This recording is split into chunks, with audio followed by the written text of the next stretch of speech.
Gel oğlum geldi. Objektif çeksin.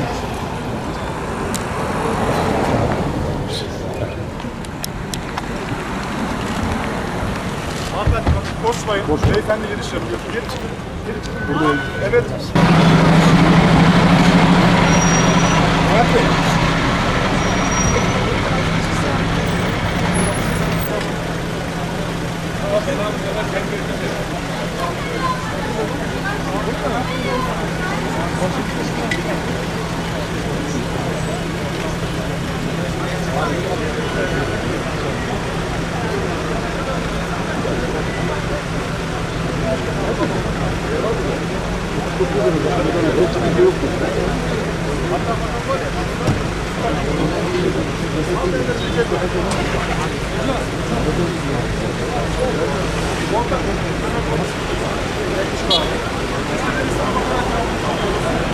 He?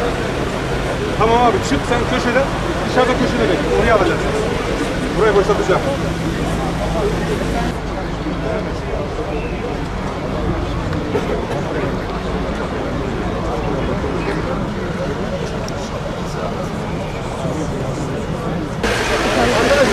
Öncelikle milletimiz paylaşılan tevekkül sahibi. Milletimizin şunu gördük ki bu da başta olmak üzere gelecek gibi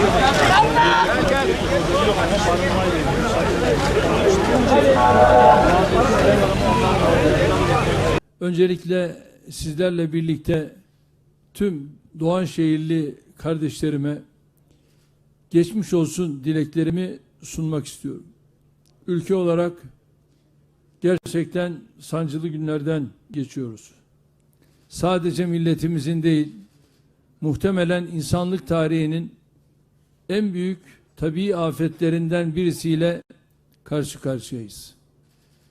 Asrın felaketi olarak tanımlanan 6 Şubat depremlerinde 11 ilimizde toplam 44.374 canımızı kaybettik. Ayrıca 115 binin üzerinde vatandaşımız yıkıntıların altından yaralı olarak kurtarıldı. Afetin ilk günlerinden özellikle o kötü hava şartları, deprem bölgesindeki ekiplerin devre dışı kalması, hasar gören yolların ulaşımı güçleştirmesi gibi elimizde olmayan sebeplerle hep beraber sıkıntılı bir dönem geçirdik. Malatya'ya depremin 5. günü geldiğimizde durumu yerinde gördük. Bakanlarımızın, kurumlarımızın, belediyelerimizin, gönüllülerimizin, en önemlisi milletimizin samimi gayreti ve desteğiyle kısa sürede durumu toparladık. Bu vesileyle bir kez daha depremde ebediyete irtihal eden kardeşlerimize Allah'tan rahmet, yaralılarımıza acil şifalar diliyorum. Hep birlikte gelin birer Fatiha okuyalım.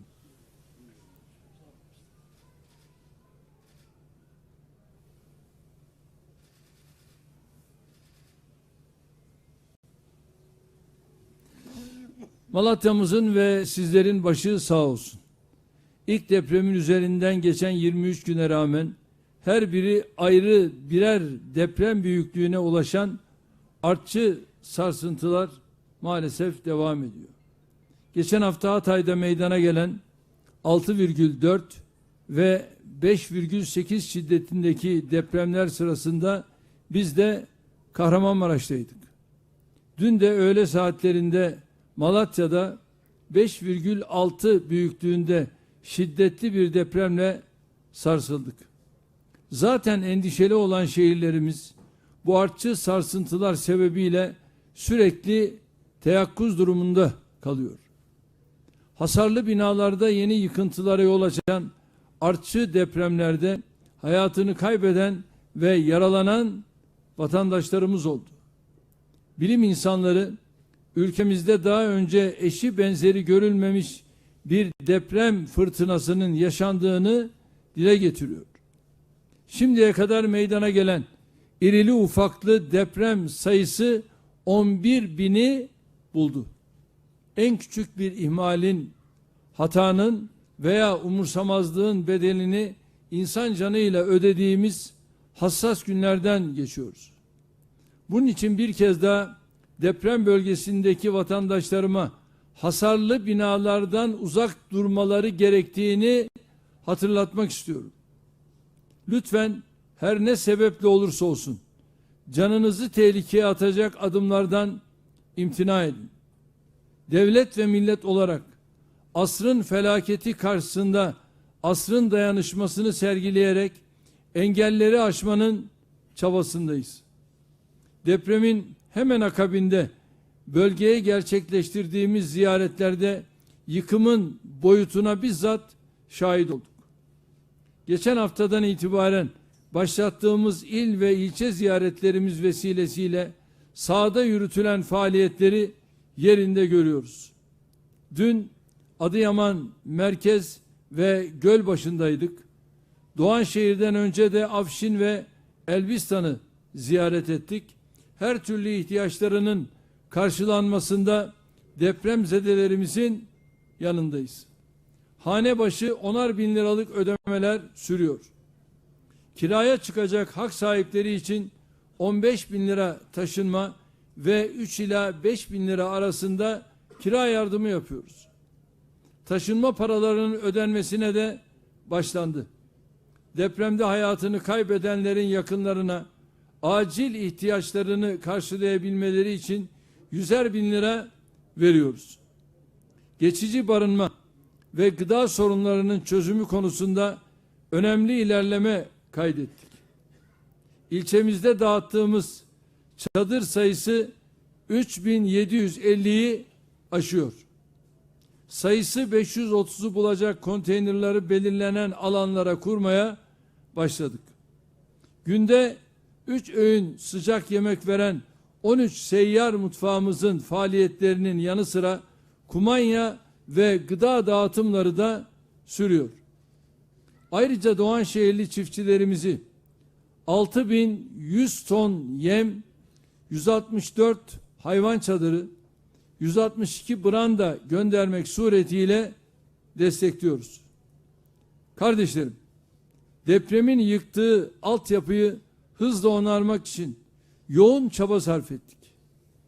İlçemizde tüm mahallelere su ve elektrik verildi. Biraz daha hassas bir konu olan doğalgazla ilgili çalışmalar da devam ediyor. Deprem ve heyelanlar nedeniyle ilçemizin karayolu altyapısında oluşan tahribatı giderdik. Karayolları ekiplerimiz her yerde olduğu gibi Doğanşehir'de de canla başla çalışıyor. Enkaz kaldırma çalışmalarımız sona erdikçe şehirlerimizin yeniden imarı süreçlerini başlatıyoruz. Bu çerçevede ekiplerimizce ilçemiz genelinde 6296 binadaki 10.127 bağımsız bölümün yıkık, acil yıkılacak ve ağır hasarlı olduğu belirlendi. Malatya genelinde bu rakam 28.914 binada 86.332 bağımsız bölüme ulaşıyor. Bu tespitler ışığında inşa ve imar çalışmalarını hızlandırdık. Malatya'da 62.000 konut ve 16.714 köy evi inşa edeceğiz. İnsanımızın canını tehlikeye atan tüm binaları yıkıp daha sağlam zeminlerde yenisini yaparak vatandaşlarımıza teslim etmekte kararlıyız. İnşallah en kısa zamanda Doğanşehir'i yeniden ayağa kaldıracağız. Geçmişte bunu defalarca başardık. Elazığ, Malatya, İzmir, Düzce, Van, Antalya, Muğla yangınlarında, Kastamonu, Sinop, Bartın, Giresun selafetlerinde, bölücü terör örgütünün saldırıları sonucu enkaza dönen il ve ilçelerimizde bunu yaptık. Yapamazsınız, başaramazsınız diyenlere rağmen vatandaşlarımıza verdiğimiz sözleri her seferinde yerine getirdik. Siz bize inandınız, itimat ettiniz, güvendiniz. hamdolsun biz de şimdiye kadar size asla mahcup olmadık. Asrın felaketi olarak nitelenen bu imtihanın üstesinden de Malatya için, Doğanşehir için hemen şimdi diyerek inşallah sizlerin desteği ve duası sayesinde bunu başaracağız. Vatandaşlarımızı huzuru kalple ikamet edebilecekleri konforlu, güvenli ve modern binalara muhakkak kavuşturacağız. Kimin ne dediğine bakmadan gecemizi gündüzümüze katarak çalışacak, Allah'ın izniyle sizlere verdiğimiz sözü muhakkak tutacağız. Yeni yerleşim alanlarını il ve ilçe merkezlerinde 3 veya 4 katı geçmeyecek binalar şeklinde ve şehirlerimizin özgün mimarisine göre planlıyoruz. TOKİ binaları tekniği ve inşaatıyla, depremden yüz akıyla çıktılar. Bunun için yeni binalarda da aynı sistemi uygulayacağız. Yeni yerleşim yerlerimizi jeolojik, jeofizik, jeoteknik, hidrojeolojik, sismotektonik, morfolojik bütün bu incelemelerle birlikte yerleri buna göre seçiyoruz. Şehirlerimizi ovalardan dağlara doğru taşıyarak fay hattı ve zemin sıvılaşması gibi tehditlerden uzak yerlerde inşa etmemiz gerektiği herkesin ortak kanaatidir. Üniversitelerdeki hocalarımızla, mühendislerimizle, mimarlarımızla, şehir plancılarımızla yürüttüğümüz çalışmalar her aşamada bize rehberlik ediyor. Şehirlerimizin kültür, sanat, tabii ve tarihi doku, sosyoloji, demografi gibi hayati özelliklerini korumak önceliklerimizin en başında geliyor. Eski yerleşimlerin ihyasını da yüksek bina ve yoğunluk dışında alternatiflerle yapacağız. Malatya başta olmak üzere depremde zarar gören şehirlerimizdeki dini ve kültürel mekanlarımızı tarihe vefa, geçmişe saygı anlayışıyla muhafaza edeceğiz. Afet yönetim sistemimizi, ülkemizin karşılaşabileceği tüm felaketleri ve sonuçlarıyla ilgili çalışmaları yürütebilecek şekilde geliştireceğiz. Kentsel dönüşüm konusunda artık kimsenin kaprisleriyle, ideolojik bağnazlıklarıyla kaybedecek vaktimizin olmadığını görüyoruz. Başta ana muhalefet olmak üzere, yavru muhalefet, hepsinin kentsel dönüşümle ilgili geçmişte söylediklerinin bütün kayıtları elimizde mevcut. Ve bunları özellikle milletimize yansıtacağız.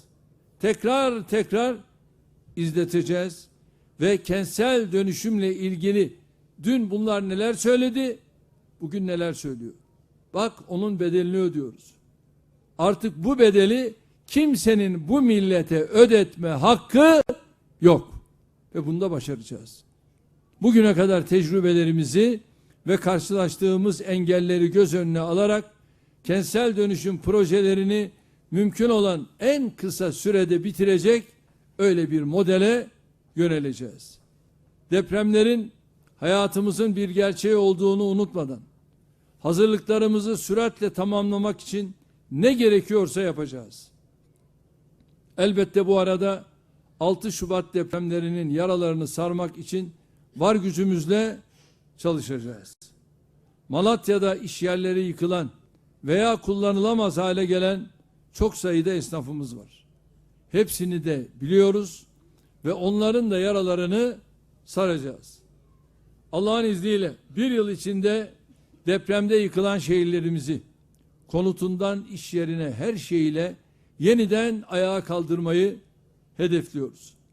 Bunun için sizlerden çok değil, sadece bir yıllık müsaade istiyoruz.